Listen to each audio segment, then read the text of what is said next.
گوشیم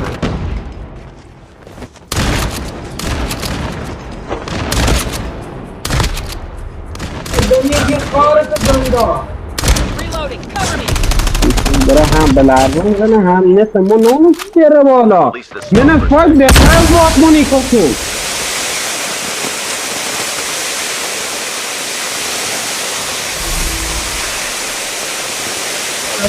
آرمون نارو بلینیم Changing mag. Your teammate has been ای killed. کی رو به کست دیت از عقب و ویزه سمتمون شاه بلند نکنه شاه یارش بلند نکنه همین چند سمتمون بذار نه پشتش آه باری کلا بزنش کمکش کن بند بیا گوشیم داره این لرزه گوشیم داره این لرزه فلاش یا باکسمونه دایی یا باکسمونه گوشیم داره این لرزه گوشیم داره این لرزه من فایت بکنم به یه راحتی با یه بای گروه بعد آسد یه هرس نکن شاد یه گیت شد بکن همه Your teammate will return to the battle. Next revive flight